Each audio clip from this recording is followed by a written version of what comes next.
Hello, everyone. Welcome to episode 4 of the 100 series, season 1. We are doing class 12th physics NCRT questions. So, before we touch this question today, this question is about torque. So, we are going to revise our topic torque. Okay, let's see this first. So this is just to revise that the dipole, this is your dipole minus Q plus Q, which has been placed in external electric field. This is an external electric field, external. And this external field is what? Uniform external field. This is uniform external field. What do you mean by uniform external field? That in this electric field region, wherever you take the point, the electric field value will be same. That is the meaning of uniform electric field. So what happens when you are placing in uniform electric field? This is your plus Q charge and this is your negative Q charge. Both will be exerting force, both will be experiencing force in this field. What will be the force value? QE. Here it will be also QE, but opposite direction because of the negative charge. So you should know the force and the electric field direction is opposite. So this indicates the charge which you are considering here is negative. And here you can see that the force direction and the electric field direction is same. So the charge considering here is positive. So what happens when these forces are same here in the magnitude wise? So when you will add it, it will become zero. So the net force is zero. Always remember, when the net force is zero, that actually indicates there is no translational motion of the dipole. Translation is just like your car going on a road, on a straight road, going in front. So when you're moving in a particular line or direction, then that is known as translational motion. So dipole cannot move like that. That is the meaning of no translational motion. What is the reason? The net force on the system is zero. QE minus QE will be equal to zero. Okay. But then what it will be there? Because the force are along different lines of action, the force are along different lines of action and they are equal and opposite in nature, then they will constitute a couple. They will constitute a couple. So this dipole will rotate and it will experience torque. So though translational motion is not there, but there is a rotational motion. That is the reason that when a dipole is kept in a uniform electric field, we find the formula for torque because that dipole will be experiencing rotational motion. Now you should understand one very important thing here, that if the electric field was not uniform, that means if electric field was not uniform or non-uniform, that means that anywhere when you are taking electric field value, it will be different. Then the net force would have not been zero. Then in that case, net force would have not been zero. Where the case of non-uniform electric field, then the dipole would have had translational motion also, and you could have got rotational motion also. Okay, very important these cases.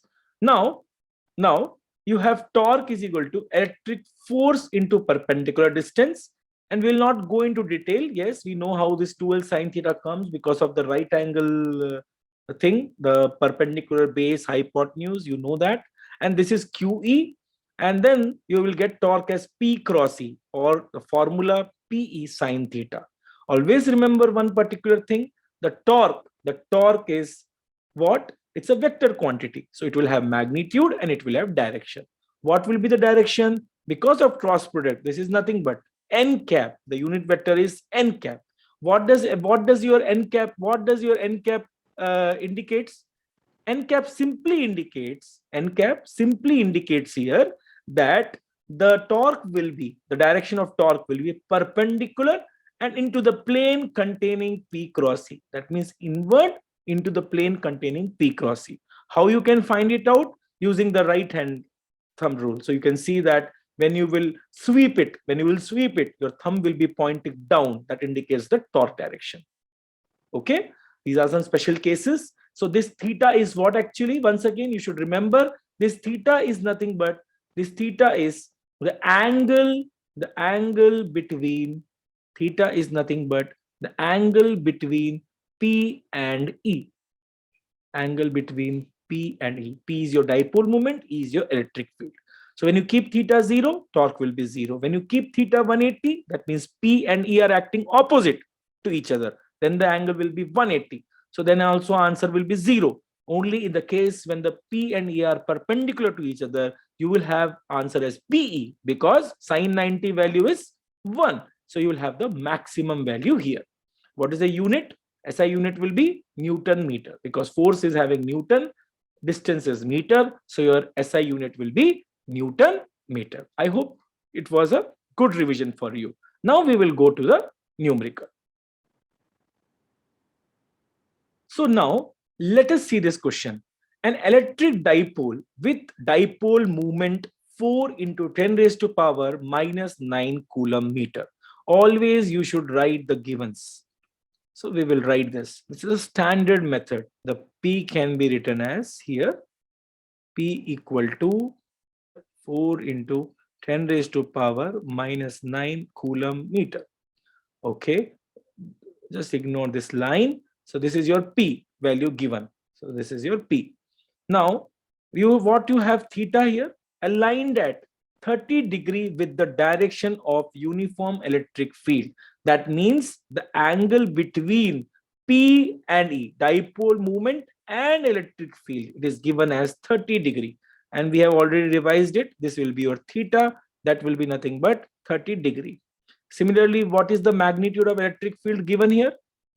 Already given. Direction of uniform electric field of magnitude 5 into 10 raised to power 4 Newton per coulomb. So we have your small p, you have theta, you have capital E. So now if what I have to find, you have to calculate the magnitude of torque acting on the dipole. So you have to find torque. How you will find it? So you know that torque is equal to PE sine theta. Only we have to find magnitude, so we don't have to worry about the direction here. So this will be equal to the small p. The small p already given as 4 into 10 raised to power minus 9. E can be substituted as 5 into 10 raised to power 4, and the theta is 30, so sine 30. Now if I solve this, 4 into 10 raised to power minus 9 into 5 into 10 raised to power 4, your sine 30 is half. Better if you know these ratios, cos 30, sine 30, sine 45, cos 45. Please make sure you revise it. And this answer will be 10 raised to power minus 4. We have already studied this. The unit will be Newton meter. This is your final answer.